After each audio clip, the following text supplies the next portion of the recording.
Bien, ¿cómo están todos los que nos están viendo? Mi nombre es Giovanni Samanamut, soy director del CIS. Estamos aquí con la presentación de este texto. Muchos de los seguidores del CIS ya conocen porque ya ha habido presentación de dos de ellos mucho más antes. Me refiero al mapa de debates, ¿no? Tenemos aquí la suerte y la grata presencia de dos de los autores, Vladimir Torres Monasterios y Sergio Barnett. Eh, Les quería, en principio, a las personas que nos hacen el seguimiento, les interesa estos temas, que por un asunto de fuerza mayor se han suspendido dos previas presentaciones.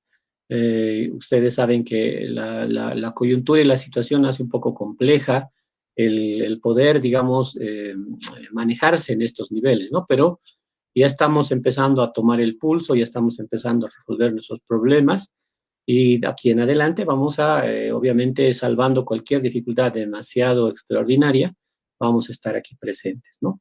Entonces, disculpas a las personas que han estado atentos y esperemos que esto, obviamente, ya no se vuelva a repetir.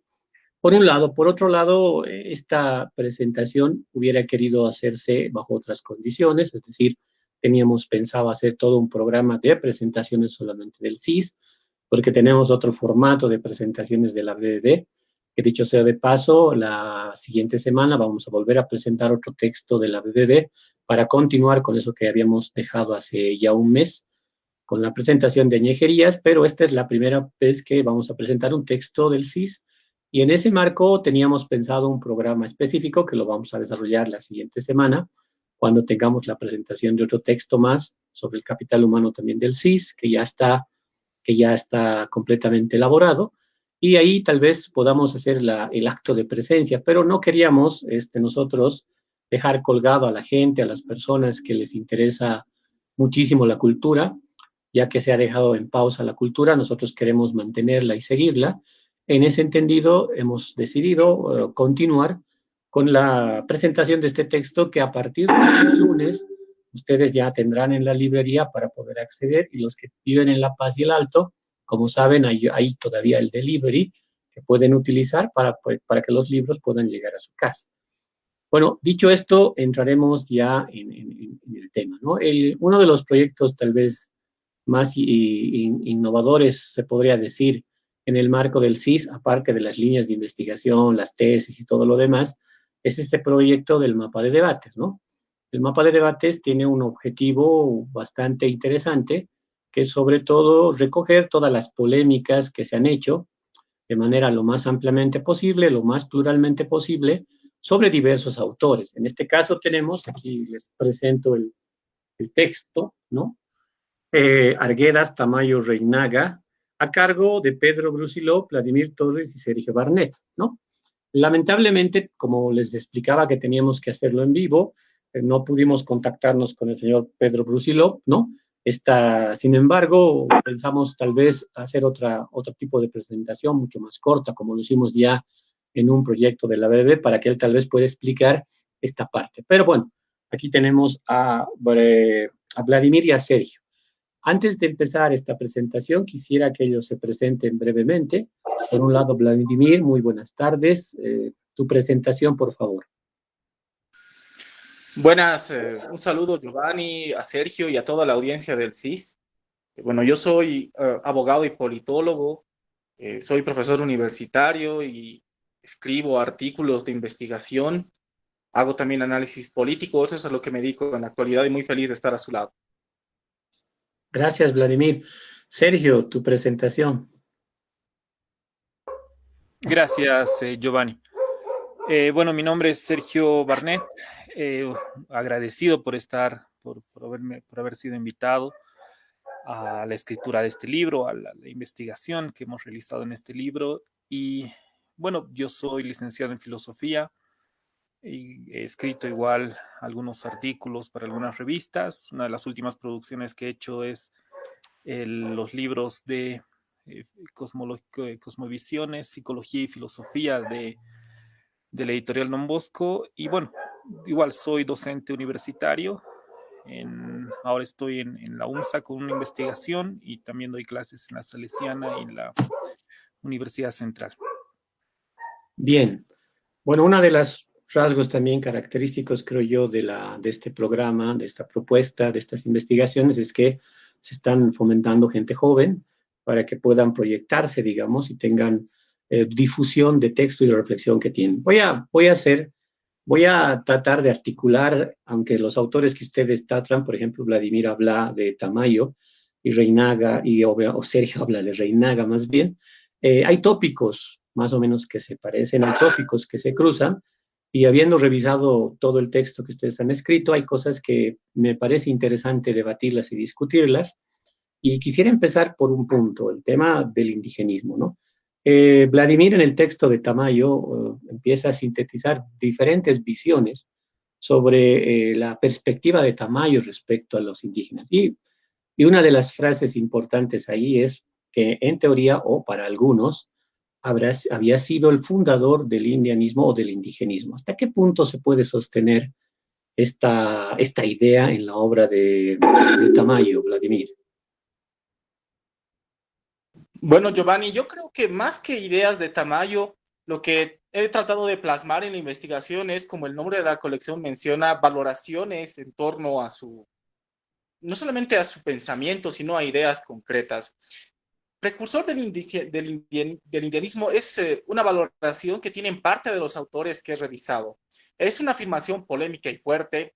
Yo creo que tiene ciertos límites para ser aplicable, pero creo que no hay duda de que existe una conexión entre algunas ideas que plantea Tamayo, sobre todo en dos obras concretas, en creación de la pedagogía nacional y para siempre, por ejemplo, que podrían ser no tanto tal vez base del indianismo, pero sí del indigenismo. Tamayo ha sido muy influyente en autores como Fausto Reinaga. De hecho, el Fausto Reinaga, no el Fausto Reinaga tardío, sino un Fausto Reinaga que reconocía hasta cierto punto que Tamayo era el defensor del indio en sus palabras. Y creo que gran parte de la crítica contemporánea de los estudiosos de Tamayo, quienes han escrito sobre su pensamiento, han tratado de mantener vigente esa conexión entre Tamayo como figura, como terrateniente y como defensor del indio en creación de la pedagogía nacional, y al mismo tiempo con los movimientos indianistas, con los partidos cataristas, si bien estos sujetos, estos actores niegan ese tipo de conexión. ¿No es cierto? Entonces, eso a mí me ha parecido revelador en la investigación que he realizado, cómo se podría vincular particularmente su concepción de lo indio, del pasado indio, del indio en tanto sujeto político, que tiene una fuerte relación con el discurso indianista, con el discurso indigenista y con el discurso catarista, con varios matices. Sin embargo, esta es una valoración que está bastante reñida.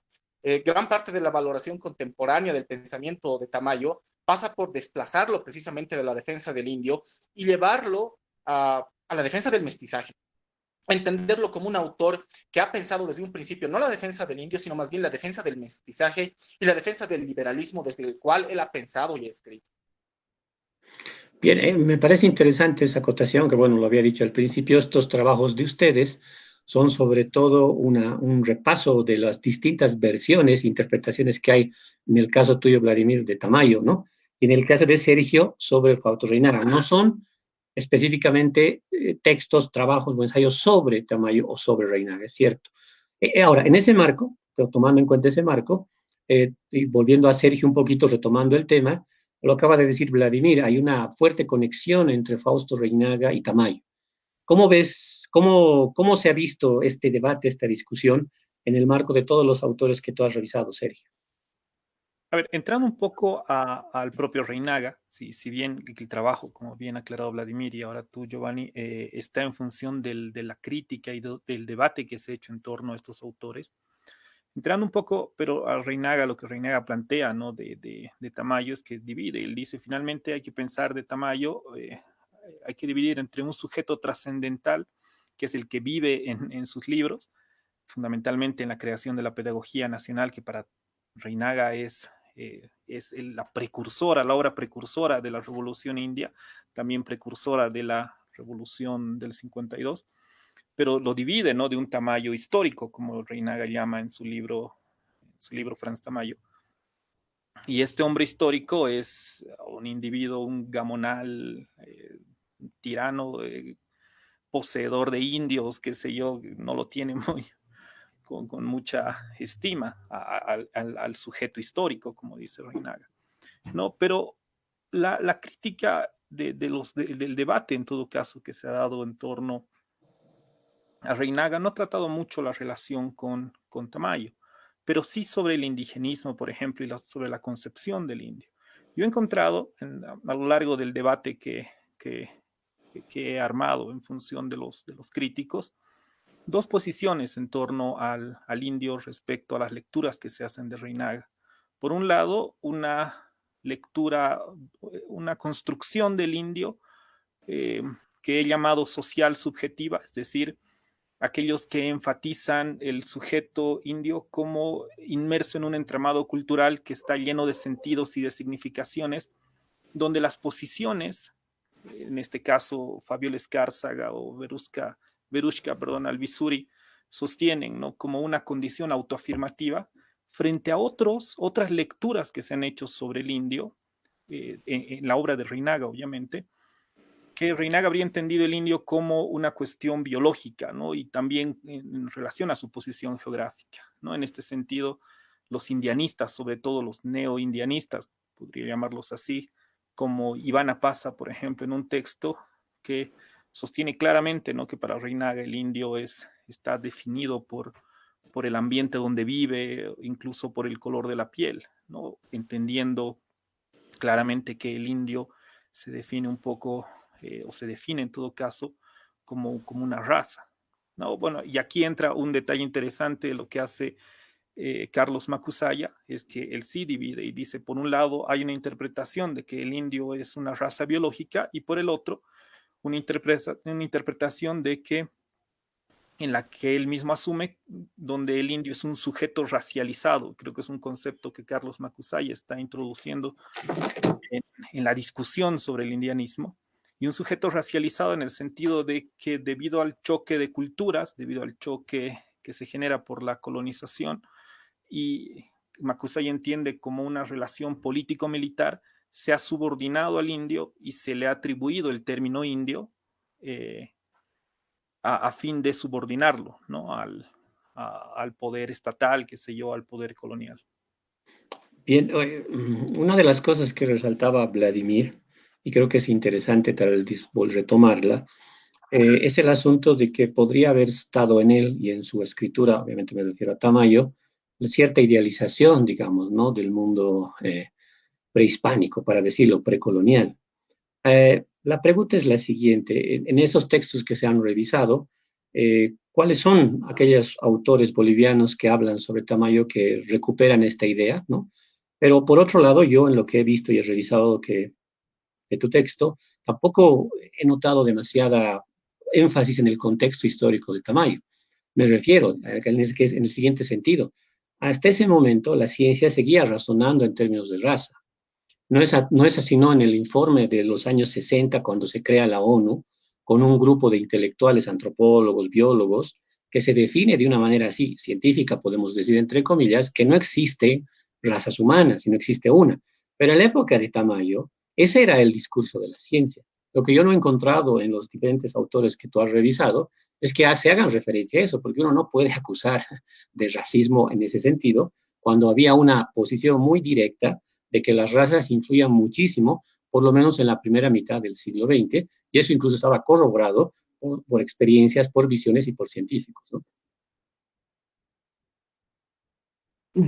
Es muy cierto lo que dices, Giovanni. Mira, yo creo que tratando de complementar tu duda, en cierto sentido, la mayoría de la crítica alrededor de Tamayo, lo que se piensa sobre Tamayo, está fuertemente influenciada por los conceptos que me parece que se mantienen vigentes en la discusión político-social en nuestro tiempo. Nación, la cuestión indígena, sobre la cuestión de la raza, son temas que Tamayo escribe, no como fundador de un debate, pero sí como una especie de giro epistemológico en el debate.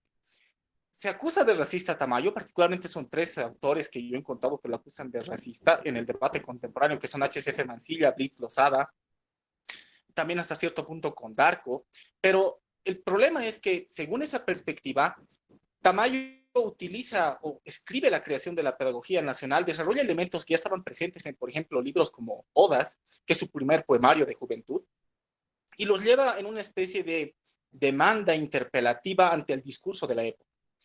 La época de Tamayo, principios del siglo XX, es una época donde el pensamiento liberal era profundamente racial, era un discurso profundamente racializado.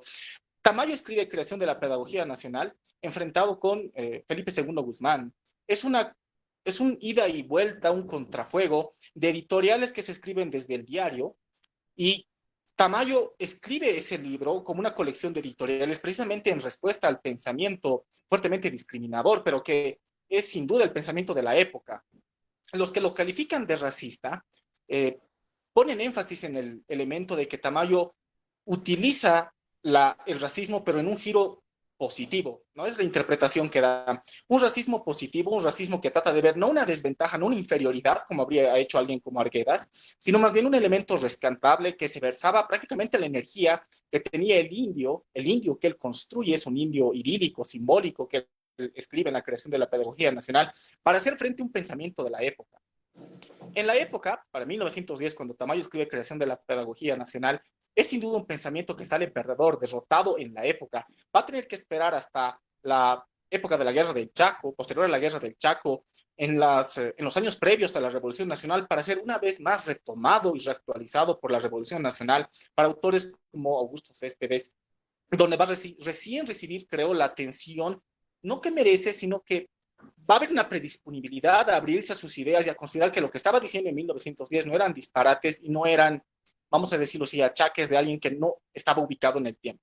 Ese es el matiz que yo haría, Giovanni.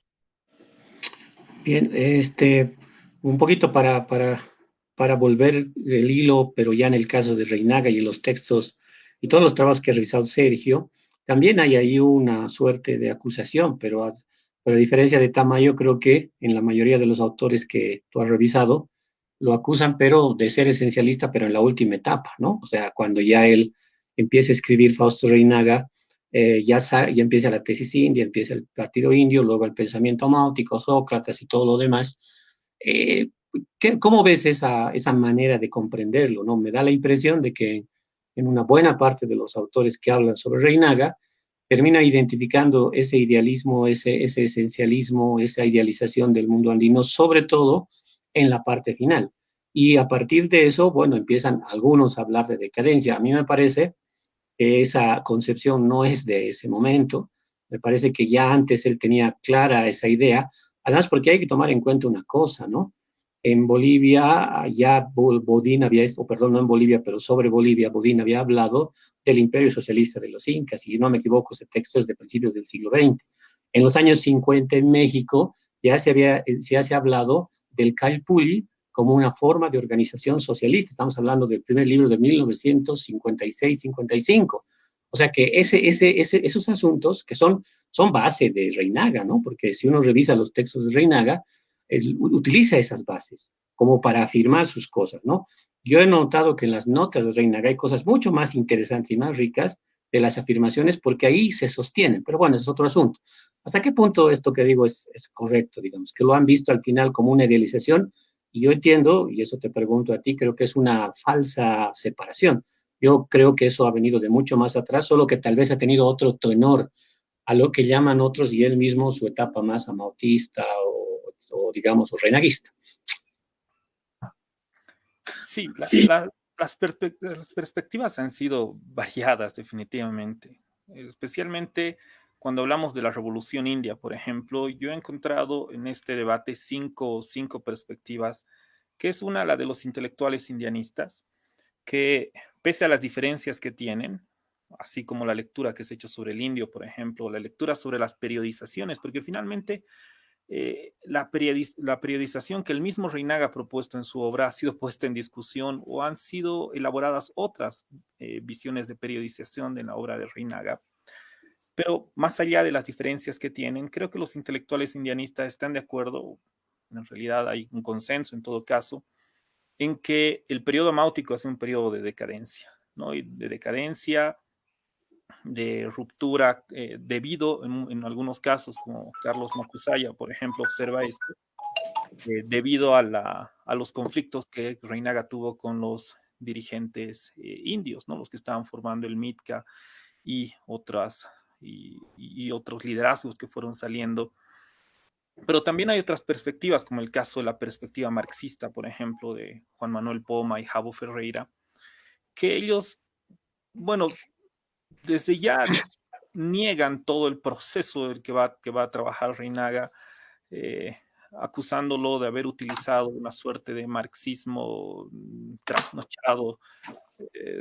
Ferreira se refiere a él como un individuo que toma elementos de manera muy libre, y uno de los grasos errores que habría encontrado en todo este proceso es situar al campesinado indio desorganizado, que es como dice Juan Manuel Poma, como una fuerza revolucionaria, ¿no? Que eso para ellos que siguen esta beta marxista ortodoxa, me animo a decir, no es correcto. Y hay otras perspectivas, ¿no? El caso de los cataristas con Fernando Untoja y Víctor Hugo Cárdenas igual tienen una posición.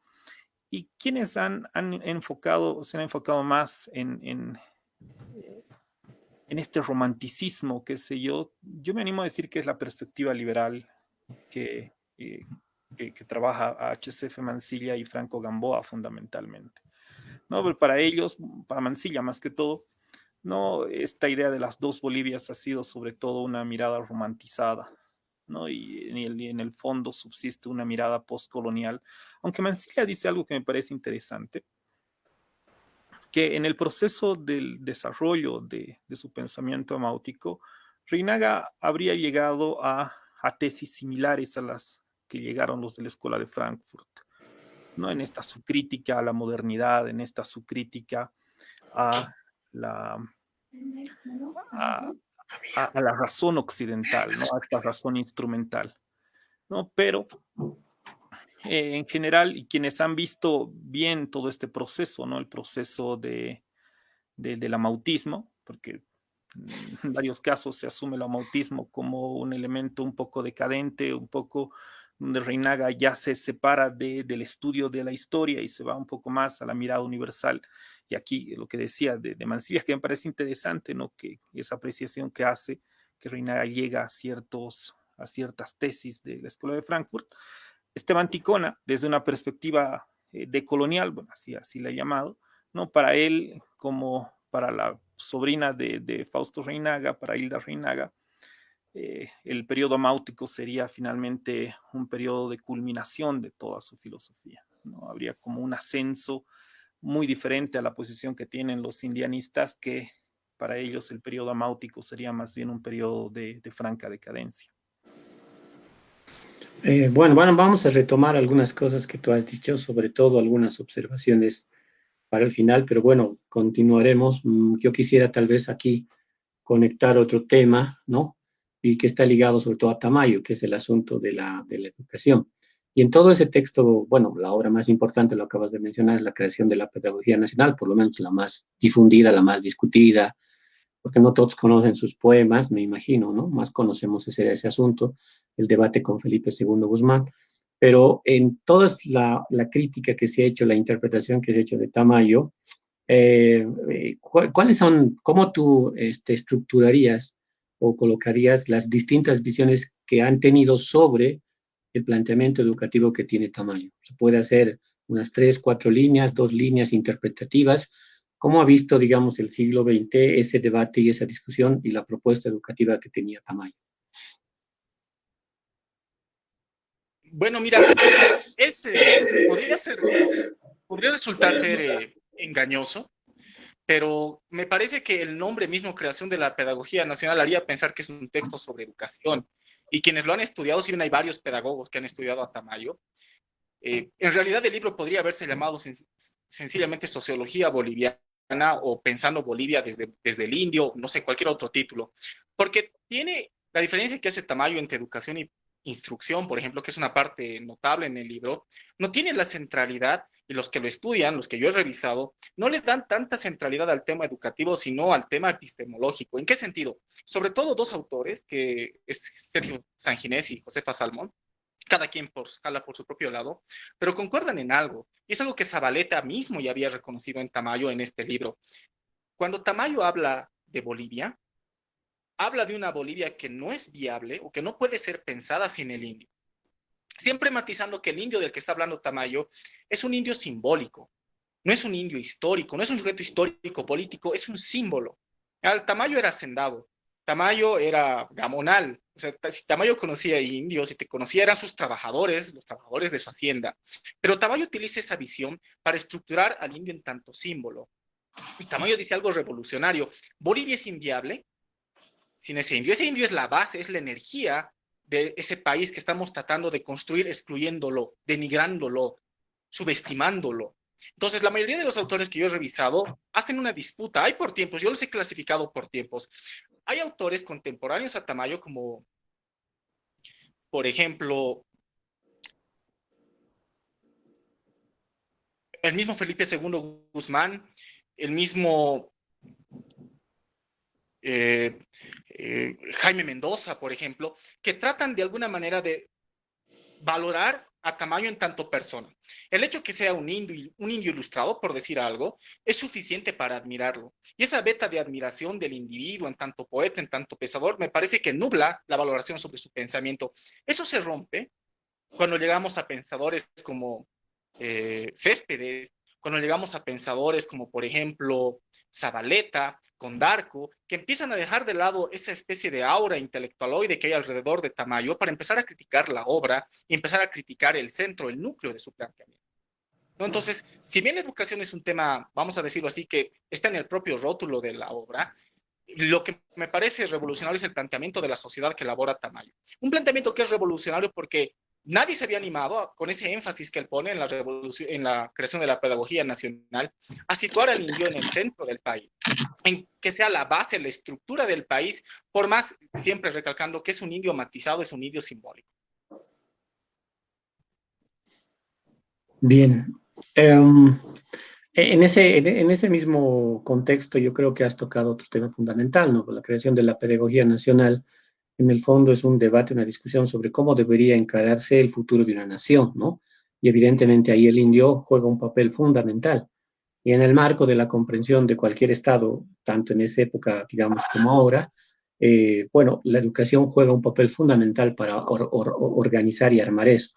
Obviamente que no hay una propuesta pedagógica, ni educativa, ni técnica, propiamente dicho, pero sí hay, digamos, una especie de cimientos.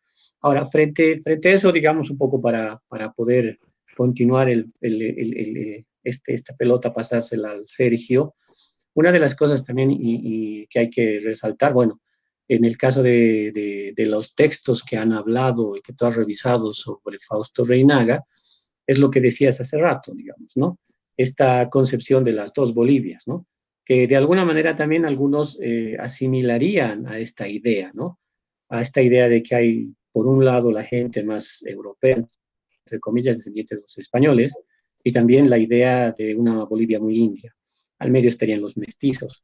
¿Cómo han interpretado los otros autores, aparte de los que ya has mencionado, esta, digamos así, dicotomía fundante políticamente y que de alguna manera también va a retomar el indianismo como una bandera política de lucha? Yo creo que es una tesis muy actual para algunas perspectivas, si vale el término, o para algunos grupos, como el caso, como decías, de los indianistas. Para ellos, la Bolivia son dos Bolivias, ¿no? Y estas dos Bolivias no llegan a sintetizarse, por lo que nunca llegaron a sintetizarse, por lo que existe un enfrentamiento que es latente hasta el día de hoy. No, ahora es interesante también que algunos autores, como el caso de Apaza, por ejemplo, Iván Apaza, sostiene que ese habría sido, y retomando una de las primeras preguntas que hacías, sostiene que esa idea de las dos Bolivias habría sido más bien una idea nacionalista, ¿no? Una idea que reivindicaba en algún sentido la república frente a lo que algunos indianistas creen que no se debería proteger, no sé, defender la república, sino más bien destruirla a fin de encontrar la vía para la recuperación, como muchos indianistas y el mismo Fausto Reinaga ha mencionado eso, como la recuperación del Tahuantinsuyo, ¿no? El Tahuantinsuyo incaico. ¿No? Entonces, hay diferentes miradas, ¿no? Hay miradas que niegan las dos Bolivias, hay miradas que ven estas dos Bolivias como, como algo romantizado, en el caso de Mansilla, como dije anteriormente, y hay miradas también que sostienen que las dos Bolivias se plantean como una realidad latente, ¿no? Y esto no solo en los indianistas, sino también la mirada decolonial, por ejemplo, de Esteban Ticona. Y esto ha llevado a algo que me parece muy interesante igual, que es finalmente para quién escribe Reinaga. Y algo que que ha sido impensado en el primer momento en que yo estaba revisando estos textos, no había preguntado finalmente para quién escribe, y incluso en los interlocutores, si vale el término de Reinaga, ha habido ciertas discusiones, ¿no? Porque si bien para Verushka Alvisuri, por ejemplo, el interlocutor eran los indios, perdón, Reinaga era un interlocutor entre los indios y la sociedad mestiza, ¿no? Que estaba destinada en algún sentido la escritura de Reinaga a los mestizos para hacerles conocer los sufrimientos de los indios. Para Carlos Macusaya más bien apuntaría a golpear la conciencia india, como él dice, para mostrarles, para evidenciarles, qué sé yo, en sus textos, cómo se vive en el campo o cómo viven los indios, no necesariamente en el campo, para generar un levantamiento, qué sé yo. Y Ivana Pasa sostiene lo mismo, ¿no? Él habla que Reinaga escribe con una verdad de fuego o algo por el estilo. Y aquí entra Silvia Rivera en el prólogo que hace a la tesis de Gustavo Cruz, que dice, sí, sus interlocutores no son los mestizos, efectivamente son los indios, pero no todos los indios, sino aquellos que han sido letrados, ¿no? Aquellos que son producto de la reforma agraria y que han migrado del campo a las ciudades, ¿no? Y eso se evidencia también en el caso de Luciano Tapia o en el caso de Constantino Lima, quienes han leído a Reinaga. Y claro, ellos eran, en el caso de Lima, por ejemplo, era miembro del MUJA, que era un grupo de universitarios.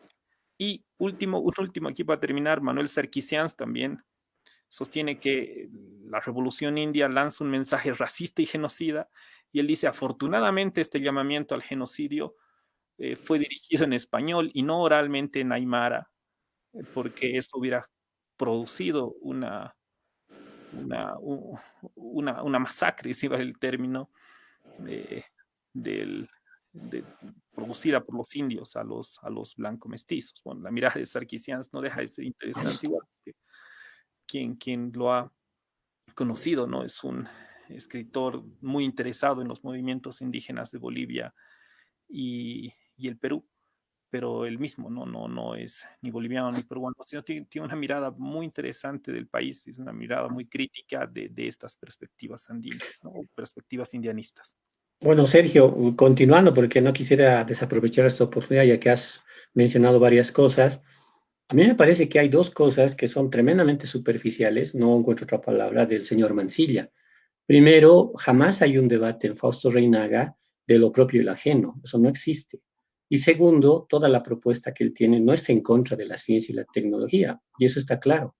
¿Cómo ves este asunto? Porque de los textos que has revisado, hay algunos que son demasiado ligeros, y me parece que el del Mansilla es uno de los muy ligeros, porque asume las cosas de una manera como él habla hace 30 años, sigue hablando exactamente sobre Fausto Reinaga.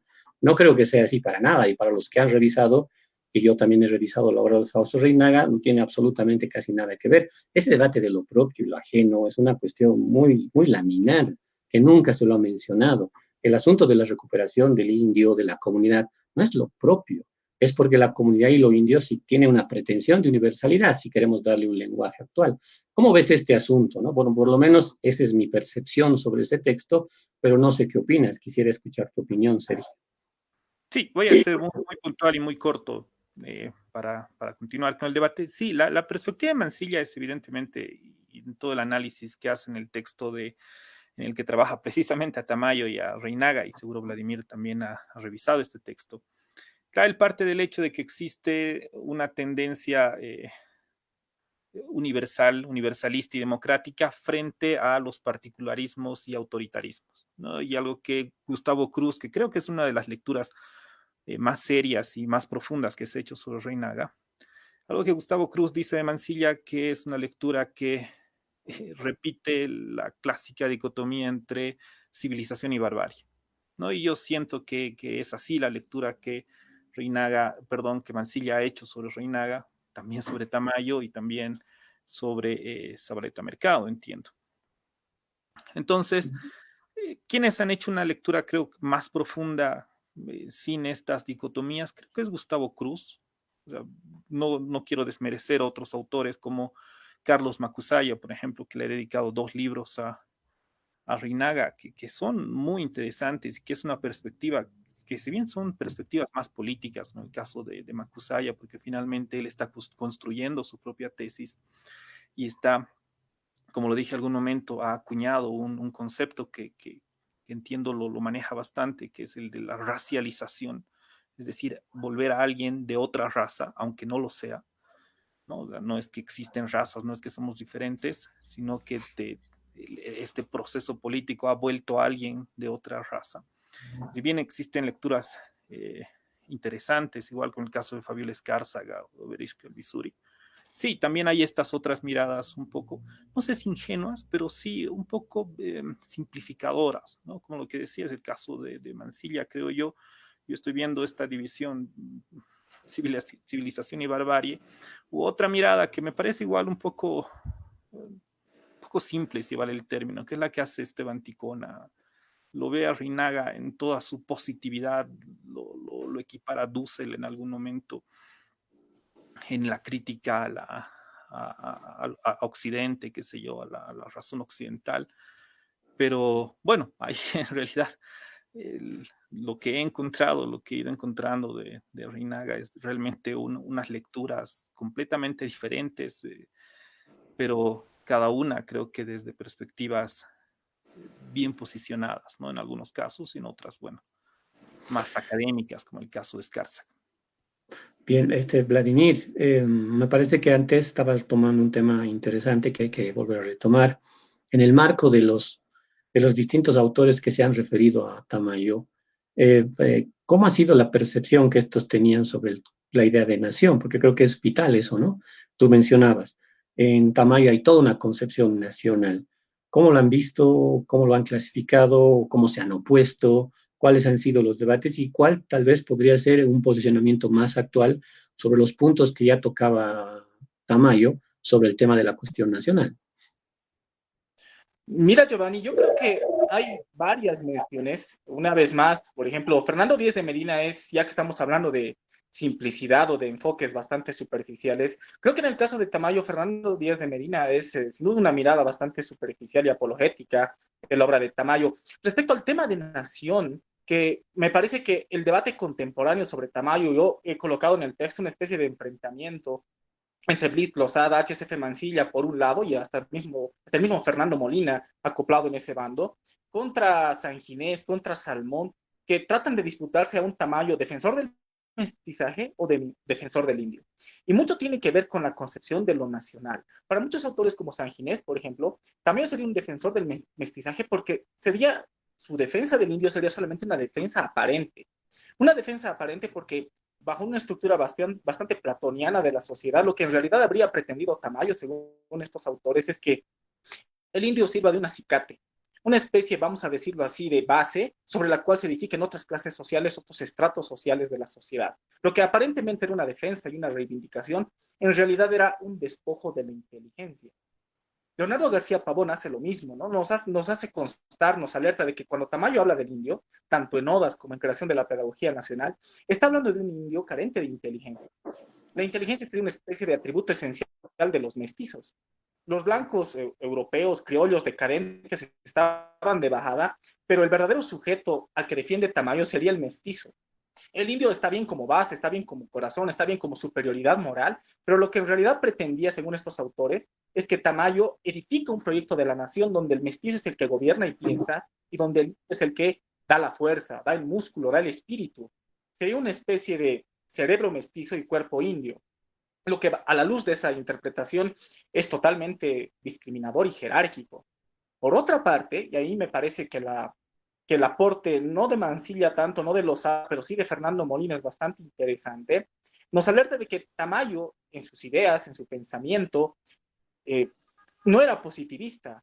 Eso es bastante discutible ya hasta cierto punto porque creación de la pedagogía nacional está fuertemente influenciada por el positivismo, pero Tamayo también era irracionalista.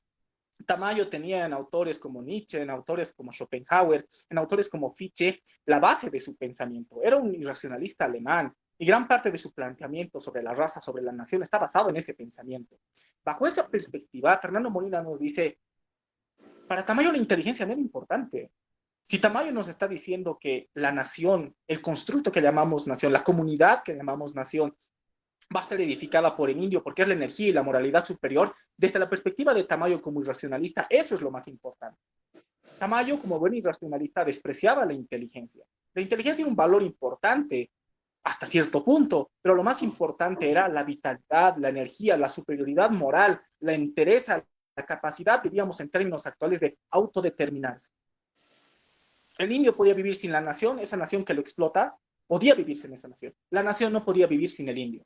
Es por eso que el nuevo proyecto nacional, según Tamayo, necesariamente tenía que contar con el indio. Tenía que ser uno con él. Ese es lo más importante del debate que podría destacar. Bueno, ahí para continuar un poquito, también tú mencionas que hay en tu texto que ahí los autores se refieren a problemas de carácter epistemológico, sobre todo en esa disputa que entre los irracionalistas, en este caso sería Nietzsche, pero bueno, ese es un calificativo con el que no todos estarían de acuerdo, y el asunto de el positivismo. Aprovechando esa idea, ¿cómo perfilarías eso? ¿Cómo sintetizarías eso respecto a la mirada de Bolivia? ¿No? Porque me parece que ahí nuevamente yo identifico la gran influencia del conocimiento científico de principios del siglo XX, que evidentemente al atribuirle características a la fisonomía, a la raza de las personas, evidentemente van a dejar de lado la inteligencia como un elemento más fundamental. Es como si estuvieran identificando en función de determinado tipo de características raciales cierto tipo de potencialidades, ¿no? Creo que está presente ahí. ¿Cómo has visto ese debate epistemológico? Que creo que se da sobre todo en las últimas interpretaciones de Tamayo, ¿no? Sí, Giovanni, mira, yo dos autores, uno contemporáneo y uno, vamos a decirlo así, no tan moderno, pero no tan contemporáneo, no vivo todavía. Zabaleta es el que hace el gran aporte en ese aspecto.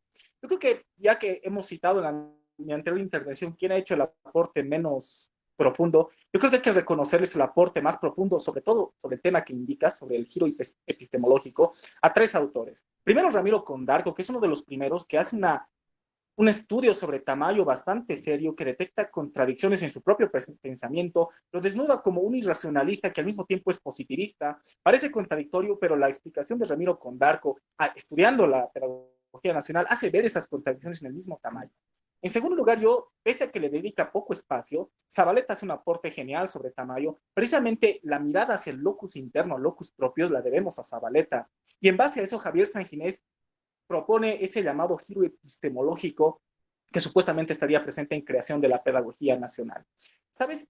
Ese tema me parece interesante porque desde la perspectiva de Zabaleta tenemos a un Tamayo que es, en propias palabras de Zabaleta, lo rescatable de la élite boliviana de principios del siglo XX. ¿En qué sentido? Que a diferencia de Arguedas, por ejemplo, no va a necesitar imaginar un país europeo, sino imaginar algo que si bien tiene una decidida influencia europea, una decidida influencia moderna, no puede existir, no puede subsistir sin lo propio, sin lo endógeno. Y no hay nada más propio que lo indio. O sea, Tamayo hace ese aporte.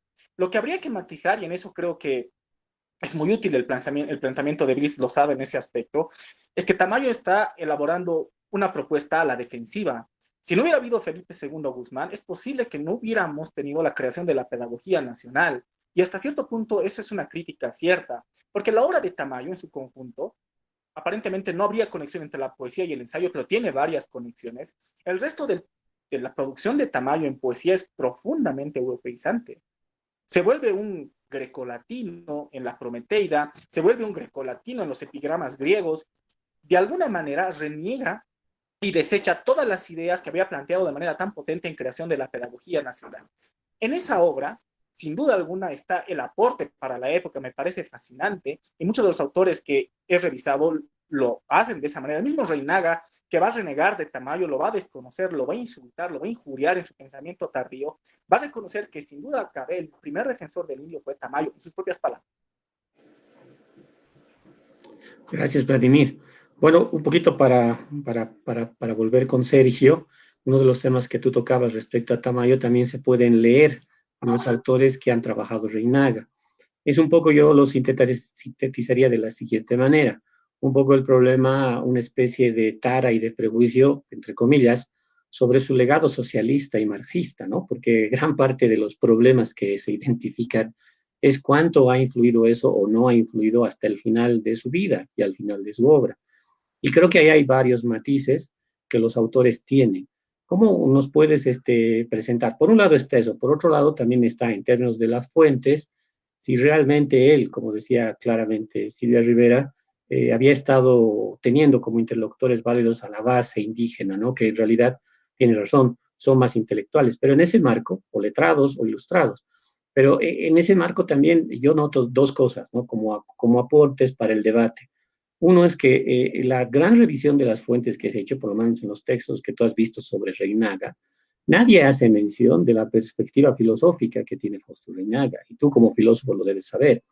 Desde el tema del hombre, Sócrates y yo, desde mucho más atrás, ya había una discusión muy fuerte con una reinterpretación de la filosofía, por lo menos en gran parte a una lectura muy convencional de lo que es la historia de la filosofía. Por ejemplo, una de las cosas que a mí me ha llamado la atención es la manera como interpreta a Platón y a Sócrates en Sócrates y yo, que contrasta completamente con la interpretación que se tiene uno de los manuales de filosofía y de historia de la filosofía. Él lo hace sobre la base de fuentes muy interesantes. Por eso repito, una de las cosas que muy pocos han tomado en cuenta son las fuentes que están citadas ahí y las grandes notas que tiene él siempre al final, porque eso ayuda a entender muchísimo también de dónde ha sacado lo que ha dicho. Por eso te hablaba un poco de las fuentes. Y el otro elemento, que también es parte de eso, porque muy pocos mencionan eso, ¿no? El otro sería que las ciencias sociales, es decir, la antropología, la sociología, no se había desarrollado, por lo menos en el mundo andino, a partir de los años 70, digamos, ¿no? Creo que eso lo explica bien Silvia Rivera en un artículo a partir de los años 70, a propósito de Sendero Luminoso, el Instituto de Estudios Peruanos, todo lo demás. Entonces, Reinaga arranca mucho más atrás. Reinaga arranca con una discusión más teórica, más filosófica. ¿Cómo ves esta disputa sobre la interpretación de Reinaga que tienen los distintos autores? ¿No? No sé si concuerdas conmigo que han dejado de lado esto. No sé si será porque la mayoría de las interpretaciones son, entre comillas, de indianistas, indigenistas, ¿no? Y tal vez ninguno. Ahora, ahí nuevamente nos sorprende que eso jamás haya tocado para nada el señor Mansilla. Ni lo menciona, ni lo dice, ni hace alusión a eso. Pero bueno, no sé qué dices tú, Sergio.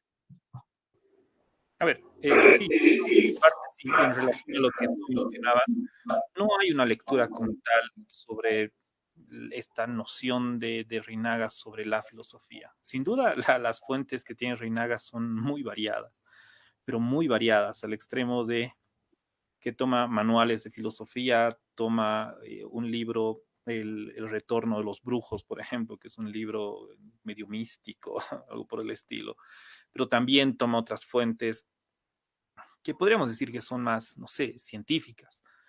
Entonces, claro, Reinaga es un cúmulo de información y la escritura que tiene está muy a la par del momento en el que él está viviendo. Creo que la obra de Reinaga puede ser leída también como una larga autobiografía, y eso es algo que menciona Gustavo Cruz, como una larga autobiografía de un individuo que está constantemente buscando un proceso de descolonización o de sí, es un proceso de un individuo que busca descolonizarse, ¿no? Y en ese sentido, las fuentes están prácticamente al servicio de, en muchos casos, ¿no? De los intereses que él manifiesta en su momento.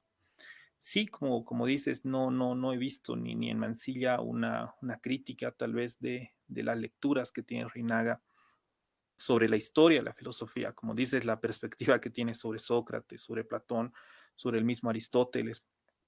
es muy particular, aunque lastimosamente no siempre toma las fuentes originales, ¿no? No recuerdo en este momento, pero sí hay un libro que menciona constantemente eh, cuando se refiere especialmente a la filosofía antigua, ¿no? Que es un libro de historia de la filosofía. Y aquí un apunte que me parece interesante, que tal vez no está muy relacionado a las preguntas que me estabas haciendo, es esta utilización, por ejemplo, de las fuentes, que lleva a Reinaga a tomar una de las citas que se vuelve una cita fundamental para el indianismo, y me atrevo a decir incluso para el gobierno de Evo Morales en su momento, que fue volveré y seré millones, ¿no? Y esta es una cita que por lo menos yo puedo decir que a partir de las fuentes que he revisado, que Reinaga toma, ¿no? De una novela que titula Espartaco, de, se me fue en este momento el autor. Y claro, ese texto que toma Rina, que ya lo cita anteriormente en sus varias partes, porque hace una equiparación del indio y de los indios eh, con los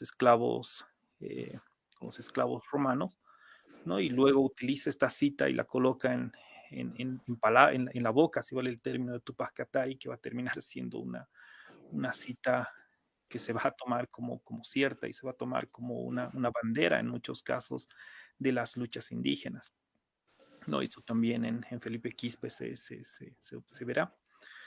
No, pero hay una pregunta, la primera que me hiciste, si me la puedes repetir, por favor, era... Claro, era en base a eso, pero sobre todo lo que más identifican las fuentes del marxismo, ¿no?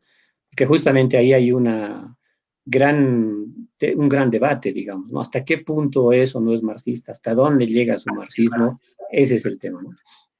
Exactamente, sí, sobre el marxismo se ha discutido mucho, ¿no? Incluso los intelectuales indianistas han afirmado que a Reinaga el marxismo de Reinaga en todo caso habría afectado en buena parte su producción de la revolución india. Quienes han sido obviamente más críticos en este sentido son las perspectivas marxistas, ¿no? Tanto Jabo Ferreira como Juan Manuel Poma sostienen, ¿no? Y ven en Reinaga una persona que ha tomado elementos marxistas, pero con ninguna seriedad, ¿no? Y lo acusan constantemente de haber construido un discurso reaccionario, qué sé yo, pero que no tenía ni pies ni cabeza, si vale el término, debido a que no se puede hacer una revolución con un grupo desorganizado.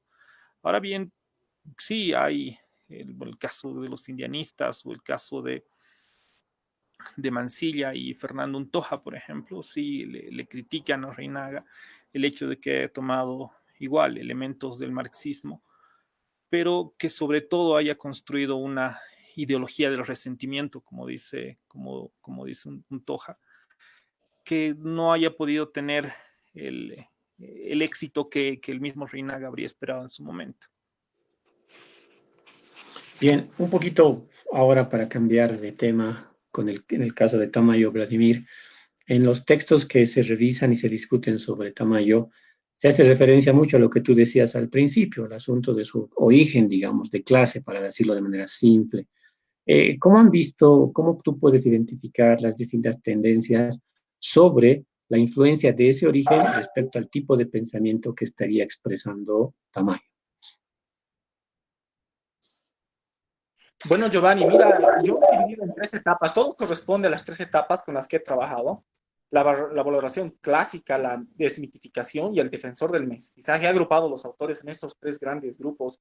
Para el primer grupo, que la mayoría son sus admiradores, sus biógrafos, pues es rescatable. Tamayo debe ser leído no tanto por lo que dice, sino por quién es. O sea, un indio ilustrado, un parlamentario, un intelectual, que a pesar de ser indio en un clima tan racista, que desprecia lo indio, lo indígena, debe ser leído porque él es la excepción a la regla. ¿No? Hay esa especie de visión de fascinación, una especie de aura mística que envuelve a Tamayo en tanto autor, que revoluciona esa manera de concebir al indio como degradado, intelectualmente incapaz, pues llega a Tamayo para ser una especie de lumbrera intelectual.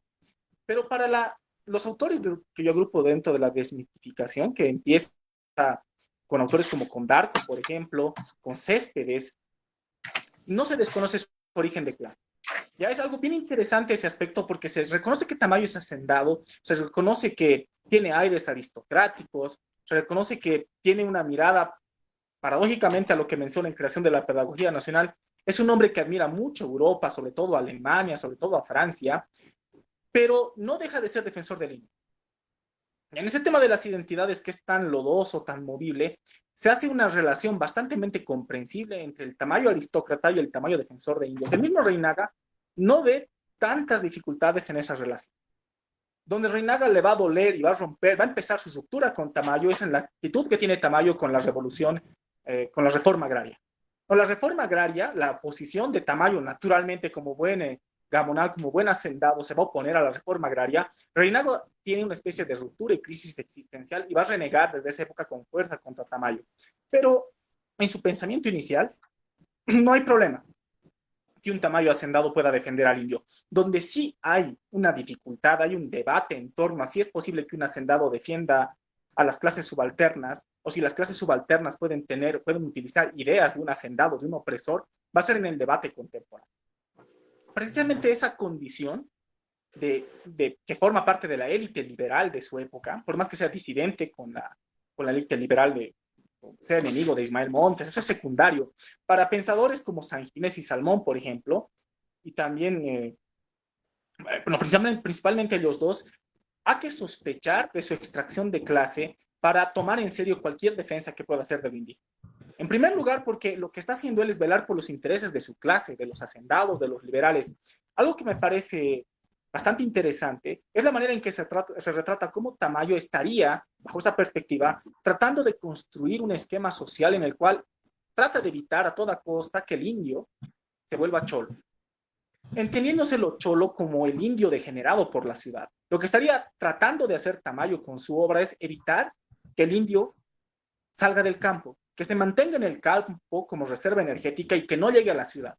La ciudad tendría, bajo la perspectiva, bajo el pensamiento de Tamayo, capacidades deformativas de lo indio. Volvería a ese ser fuerte como la tierra, telúrico, enérgico, moral, lo pervertiría. Entonces, la solución para Tamayo, desde esa perspectiva, sería contener al indio en el campo. Ese sería su espacio natural. Eso revelaría, para estudiosos como San Ginés, por ejemplo, que Tamayo es un defensor del mestizaje, es un defensor también de las élites de su tiempo. Su extracción de clase es correspondiente con los intereses que está encubriendo en creación de la pedagogía nacional. No sucede lo mismo con autores como Luis Lozada, como Mancilla y como Fernando Molina, que dicen, pero ustedes están queriendo leer un Tamayo con lenguaje contemporáneo, con los estudios culturales encima. Tamayo está hablando en otro tipo de lenguaje. Tamayo está hablando en el lenguaje de Nietzsche. Tamayo está hablando de energía. Y no importa la extracción de clase, Tamayo hace una defensa honesta de lo indio, de lo que él piensa que es lo indio.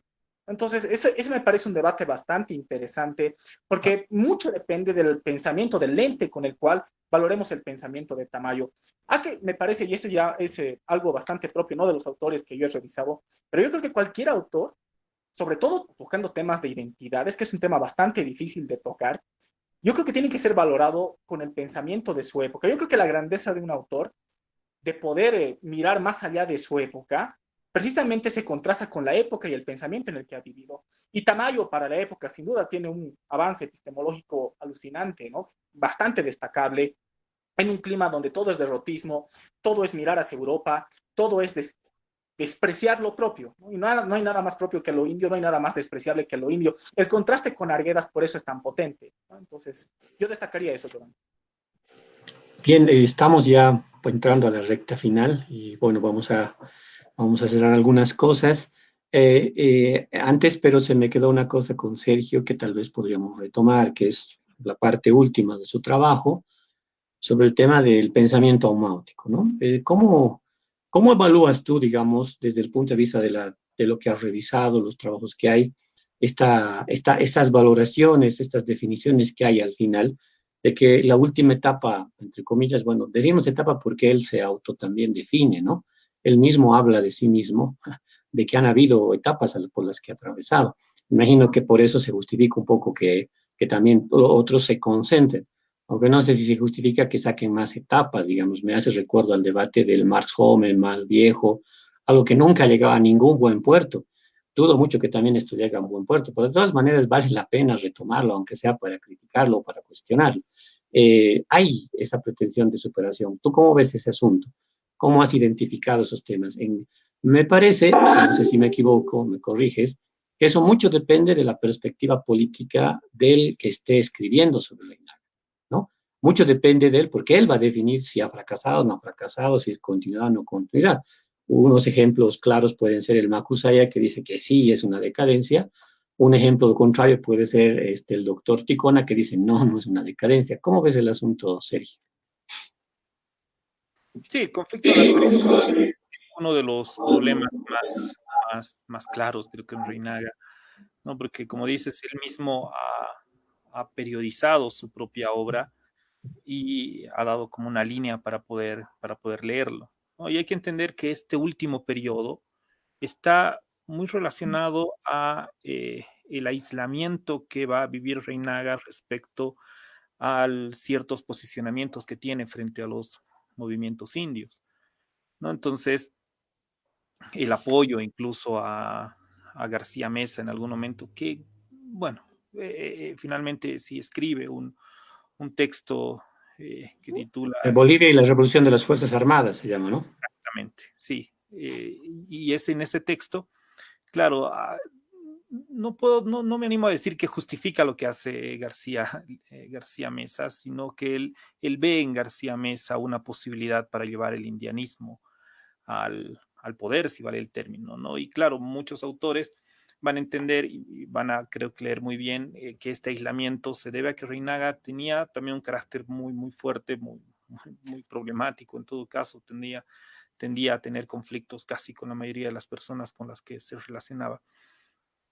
Y claro, y este proceso donde Reinaga empieza a aislarse dentro dentro del mundo andino, podríamos decir, pero al mismo tiempo empieza a hacerse conocido en otros ámbitos, ¿no? Fue en este tiempo donde nunca llega a conocer a Manuel Sarkisians, por ejemplo, que luego va a escribir sobre él, pero Manuel Sarkisians le escribe una carta incluso en uno de los libros, no me acuerdo exactamente en cuál, Reinaga, algo interesante en Reinaga que tendía a publicar también las cartas que él enviaba o las cartas que le enviaban a él, especialmente si le enviaban haciéndole alguna, alguna loa, qué sé yo, felicitándolo.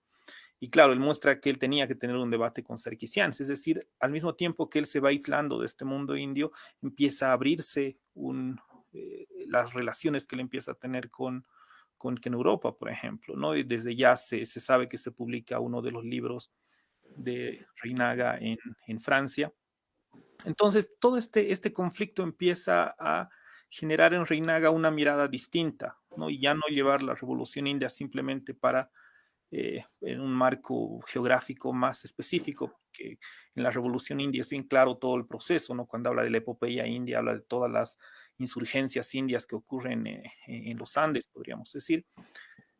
Y en este último periodo lo que hace ya es intentar mirar hacia, hacia el mundo, si vale el término, ¿no? Ya es una mirada muy diferente, muy distinta a regirse simplemente en este aspecto contextual. Claro, y las miradas obviamente han sido muy diferentes, ¿no? Desde ya, como había comentado antes, los indianistas entienden una clara decadencia en todo este proceso, que finalmente Reinaga empieza a dispersarse en contenidos, en ideas, frente a, creo yo, miradas un poco más académicas, como la de Gustavo Cruz, como la de Fabiola Escárzaga o como la de Berushka Alvisuri, que perciben cierta continuidad, pero con cambios importantes, ¿no? Entre el indianismo y el pensamiento maótico, ¿no? Como que una mirada descolonizadora ya no simplemente para un contexto geográfico, sino para el mundo, ¿no? Pero tampoco ven que hay una superación, si vale el término, como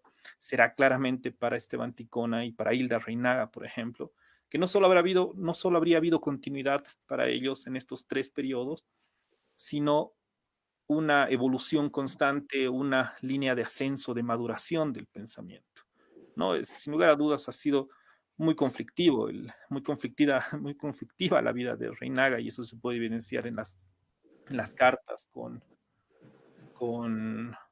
me acuerdo, con el peruano, no recuerdo bien, pero y también a lo largo de sus textos, ¿no? Se nota, y en muchos casos Reinaga escribe textos exclusivamente para enfrentarse a ciertos grupos indios con los que él tenía conflictos, ¿no? Bien, Vladimir, tu ensayo se llama Tamayo progresista o conservador. Te doy el chance de que nos expliques qué significa, cómo has entendido, a qué te refieres con eso. Claro, Giovanni, precisamente se debe, sobre todo el acento está en el debate contemporáneo sobre Tamayo, porque a mí me parecía interesante cómo en la valoración, en la revisión de la historia del pensamiento intelectual boliviano, en la revisión de la valoración sobre Tamayo, un mismo autor podía ser valorado de manera tan dispar. ¿Cómo podía un mismo autor puede ser interpretado como defensor de lo indio, pero años después, décadas después, como defensor del mestizaje? A mí me llamó poderosamente esa realidad me llamó poderosamente la atención y dije, hay algo raro aquí, hay algo interesante. Evidentemente, desde una perspectiva contemporánea, desde una, vamos a decirlo así, defensa del mestizaje, Tamayo podría verse como un autor reactivo, ya no el propulsor del giro epistemológico que habíamos dicho hace minutos atrás, ser una especie de terapéutico de la élite de su... Había riesgo, esa es la interpretación de algunos como Josefa Salmón, que la indiada, por decirlo de manejar el lenguaje que se manejaba en la época, llegue a rebelarse contra la élite liberal y llegue a destruirla.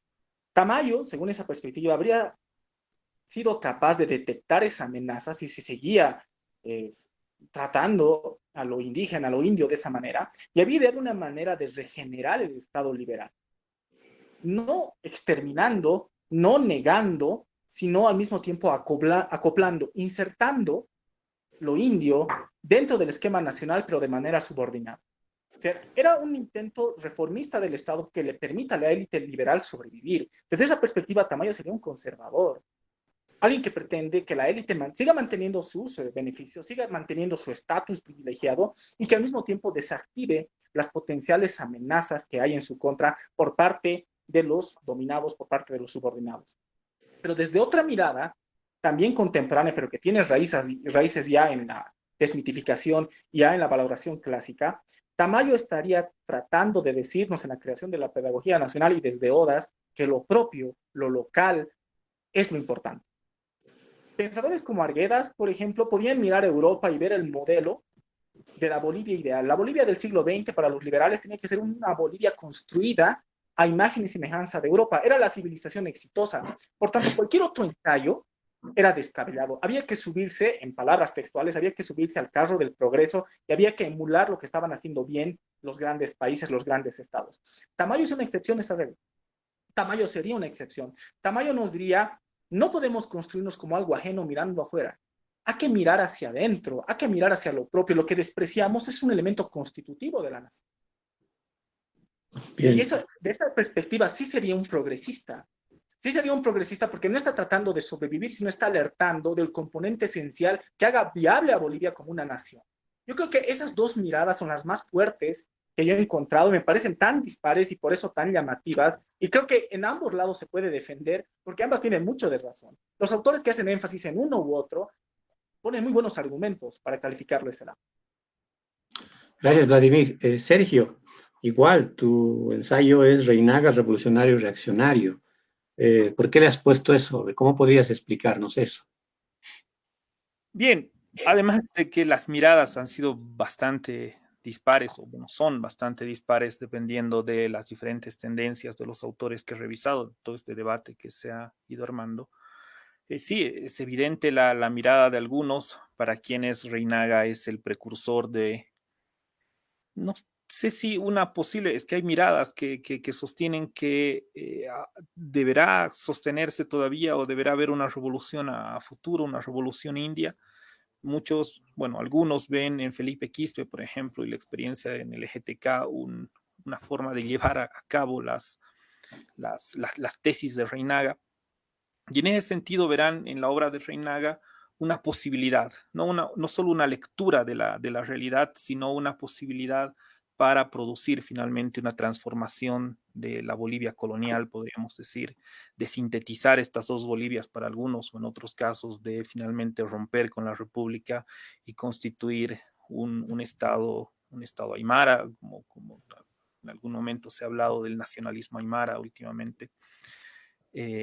Entonces, en ese sentido, sí van a ver a Reinaga como un elemento central o como un pilar, no solo de denuncia de la realidad actual, de la realidad colonial, sino como una posibilidad, como un marco o como un faro hacia dónde se debería avanzar, ¿no? Y reaccionario en el mismo sentido, y esto es claro, ¿no? Las posiciones liberales, los mismos cataristas ven en Reinaga aspiraciones romantizadas, de miradas del pasado, ¿no? Este deseo de construcción, de reconstrucción del Tahuantinsuyo.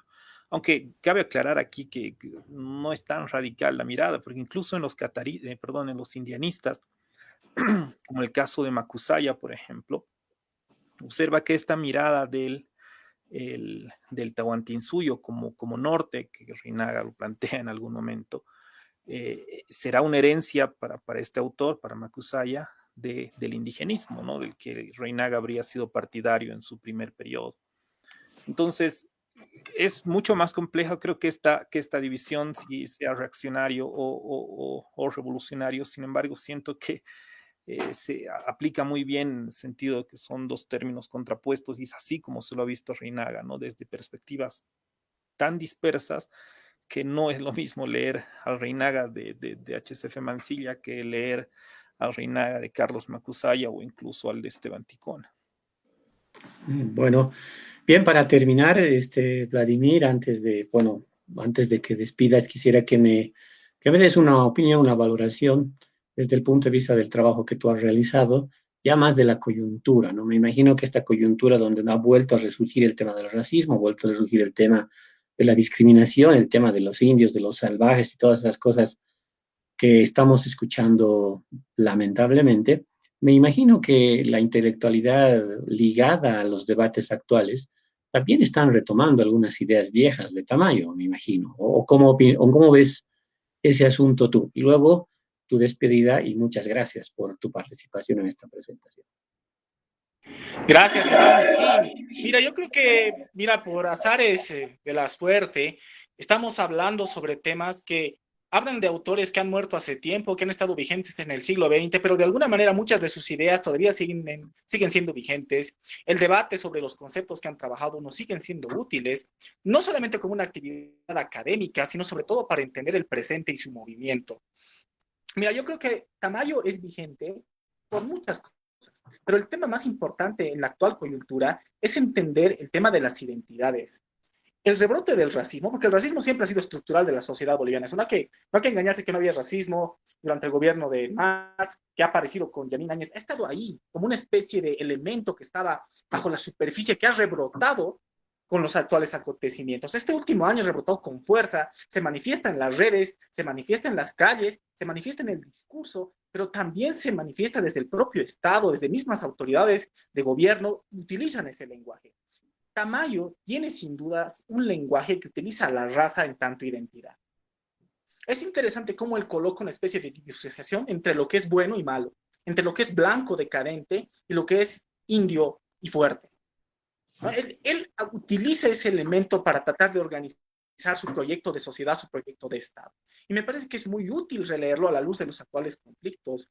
Me parece que hemos fracasado en muchas cosas como sociedad, que el Estado ha fracasado en muchas cosas y nos estamos acercando a un escenario peligroso de enfrentamiento. Lo que podía ser, vamos a decirlo así, una transición pacífica ha llegado a desbordarse y estamos con una polarización política en gran parte que se puede entender por el tema identitario. Lo no indio, asociado ahora, racializado, como bien tú y Sergio han hablado harto sobre Reinaga, sobre ese tema, han citado a Macusaya. El tema de la racialización de los sujetos políticos me parece altamente intensa en esa polarización. Y en eso Tamayo, creo que la lectura de Tamayo puede ser muy útil. Aquí, para descalificar al enemigo, se lo suele hacer incluso en términos raciales. Y eso, al ritmo que vamos, creo que puede agrietarse y puede, vamos a decirlo así, conflictuarse aún más. Y eso me parece algo nocivo. Yo creo que reconocer la pluralidad es el primer paso. Y segundo, Tamayo hablaba siempre de lo propio y de la integración, que la construcción de un Estado viable daba siempre por mirar hacia adentro. Yo creo que utilizando parte de esas ideas, parte de esos conceptos que están en creación de la pedagogía nacional, deberíamos mirar qué características tiene la Bolivia del siglo XXI, con todos sus avances, con todos sus retrocesos, con lo bueno y lo malo que hemos heredado, con todos los problemas que estamos enfrentando, tanto la pandemia como los políticos de corto y largo plazo, es algo que deberíamos hacer girar hacia adentro, no simplificar. Las miradas simplificadoras en este caso nos pueden costar muy caro. Yo creo que si algo podemos aprender de Tamayo es su mirada integradora, es su conjunto, la idea de la no exclusión. Otros autores como Reinaga, perdón, como Arguedas, por ejemplo, o como Sarmiento para ir a otro país, dirían, hay que eliminarlos, a los enemigos, a los disidentes, más allá que identifiquemos quién es ese disidente, quién es ese enemigo. Yo creo que la mirada de Tamayo nos puede ayudar a mirar en conjunto, siempre actualizándolo con la idea de que estamos hablando de la Bolivia del siglo XXI. Bueno, y con eso, querido Giovanni, querido Sergio, les agradezco mucho el espacio, le agradezco mucho al CIS. Yo creo que este tipo de espacios, este tipo de investigaciones tienen que ser incentivadas y sobre todo desde el Estado, que son muy útiles, no como actividad académica solamente, sino para entender nuestro presente en constante movimiento. Sí, de acuerdo contigo, Vladimir, ¿no? O sea, esta no es una actividad solo académica, sino también de reflexión. Y si algo tiene sentido en la academia en un país como el nuestro, es que tenga utilidad, ¿no? Utilidad, y esa utilidad está en el debate, en la propuesta, en la discusión, en qué capacidad tengamos nosotros de hacer crecer la conciencia plural, obviamente, de la gente, para que puedan ver distintas opciones y que sepan argumentar también las distintas posiciones y que sepan que hay muchas visiones. En ese sentido, la ciencia social es comprometida, no puede haber una ciencia neutral, pero bueno, seguimos en ese debate. Ahora, Sergio, de la misma manera, quisiera también aprovechar la oportunidad del texto que tú has hecho para que también nos puedas dar una mirada un poco contemporánea desde lo que está pasando, porque yo creo que ahí tú has mencionado al actor central de estas últimas semanas, que es el Felipe Quispe, cuyo libro de cabecera, lo ha dicho él, es La Revolución India. Pues qué mejor oportunidad para poder dar una opinión y trabajar algunos elementos ligados a tu trabajo y a tu reconstrucción sobre lo que está sucediendo ahorita en Bolivia. Bien, sí, yo creo que Reinaga es más vigente hoy que en la época de Evo Morales, ¿no? Que es todo el tiempo donde se habló mucho sobre Reinaga, se produjeron o se editaron sus obras completas. No creo que Reinaga muestra una serie de críticas, o mejor dicho, elabora una serie de críticas contra Occidente, que si bien pueden ser tomadas como, por muchos autores como radicales, aquí me hace recuerdo una anécdota que cuenta Sarkisian en uno de los pies de página de su texto, donde dice que después de leer La Revolución India, él se había preocupado bastante porque le parecía un texto que llamaba al genocidio blanco mestizo y lo llama a Valcárcel desde Alemania, si no me equivoco, y le dice, ¿has leído? Le critica el por qué Valcárcel había hecho un prólogo sobre este texto que apunta al genocidio. Y Valcárcel le dice, pero no lo tomes tan en serio, no, estos bolivianos exageran. Es decir, incluso las miradas pueden llegar a ver cierta radicalidad en Reinaga, pero yo siento que en la profundidad de sus palabras hace una crítica y hace críticas que se pueden tomar, que nos puede permitir o que nos permite hacer lecturas muy serias de la realidad, como la idea de Reinaga de que la razón, por ejemplo, se asesina a sí misma, ¿no? De sociedades altamente racionalizadas, como el caso de Occidente, como verá Reinaga. Son sociedades que terminan no solo generando procesos de colonización y de inferiorización, utilizando nuevamente el concepto que utilizó hace un rato Vladimir, ¿no? Que utilizamos de Macusaya sobre la racialización, de inferiorización del otro, sino porque son sociedades que no llegan a buenos términos en relación al maltrato, qué sé yo, que se hace sobre la naturaleza, qué sé yo, y el medio ambiente, ¿no? Es decir, Reinaga resalta valores de culturas que yo creo que nos permiten dar una alternativa de Estado, nos permiten dar una alternativa para poder construir una sociedad distinta. Entiendo que, y vuelvo a decirlo, Reinaga es un tanto radical en muchos aspectos, y cuando uno lee siempre impacta por la forma en la que escribe, pero creo que indagando en Reinaga creo que es mucho más actual. Felipe Quispe, como dices, ha leído sin lugar a dudas y es su libro de cabecera, como lo ha dicho, si no me equivoco, en El Indio en Escena también. Felipe Quispe ha repetido muchas veces las frases del mismo Reinaga en los problemas que hubo entre el 2000 y el 2003 y en estos últimos años, porque se vuelve, algo que decía Vladimir, no es que el racismo había desaparecido, sino que ahora es mucho más latente que antes, ¿no? Pero hoy en día creo que las voces son mucho más fuertes en contra de este racismo. Y quiero resaltar, y tal vez para terminar con este punto, es el grupo Hicha, por ejemplo, al que pertenece Macusaya, y en realidad no es Macusaya, sino es un grupo amplio de jóvenes indianistas, que tiene un programa de radio que se llama Voces Salvajes, que me parece muy interesante, porque es otra mirada de los medios de comunicación, vale decir, oficiales, qué sé yo, donde uno encuentra noticias que parecen descabelladas por la forma en que las presentan, y estas otras miradas que, me animo a decir, tienen cierta influencia en Reinaga, sin lugar a dudas, pero son perspectivas que nos permiten entender mucho mejor, creo yo, la sociedad y de manera mucho más profunda. Bien, dicho esto, quiero despedirte, quiero agradecer mucho a ti, Giovanni, a Vladimir, por esta discusión que ha sido muy, muy rica. El proyecto, el producto que hicimos con Vladimir y con Pedro Brusilov, creo que me parece a mí una herramienta para cualquier autor o cualquier investigador que esté interesado, ya sea en Tamayo, ya sea en Reinaga o ya sea en Arguedas. Creo que muestra sobre todo el debate, ¿no? El debate y la complejidad que tienen estos autores, ¿no? Que no son simplemente autores de manual, que no son autores que como muchos, que como hay también lecturas bastante simples, sino que son autores que entran en profundidad, y creo que la mejor forma de empezar a leerlos es conociendo el debate de sus críticos, ¿no? Y gracias nuevamente. Bueno, para terminar, muchísimas gracias, Vladimir, muchísimas gracias, Sergio, por la aceptación a esta presentación del texto. Para la información de todas aquellas personas que nos están mirando, este texto va a estar a la venta desde el día lunes, ¿no? Y va a tener un precio de 25 bolivianos, así que va a estar muy accesible. Nos interesa a nosotros muchísimo que se difunda la cultura, y aparte ya en las semanas siguientes también lo vamos a colgar en formato digital, así que va a haber de dos opciones, sobre todo para la gente del interior que tal vez no pueda acceder. Yo creo que desde el lunes va a estar a la venta aquí en La Paz y en el Alto, y dependiendo de las posibilidades van a tener que transitar hacia otros lugares. Así que los invitamos a leer. Ustedes han visto a los dos autores de estas obras. Vamos a hacer algo diferente con el autor de Arguedas, que es Pedro Brusilov. Eso nos vamos a organizar. Muchísimas gracias por la atención. No se olviden que la siguiente semana tenemos dos presentaciones, una del CIS también sobre el capital humano y otra del EBB sobre añejerías, es decir, Periférica Boulevard.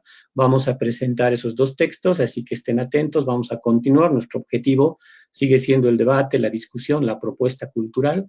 Para nada nosotros vamos a dejar que la cultura se ponga en pausa, y vamos a hacer todos los esfuerzos y todos los medios posibles para continuar con esta labor. Así que muchísimas gracias. Hasta pronto, Sergio, hasta pronto, Vladimir, y hasta pronto con todas y todos ustedes.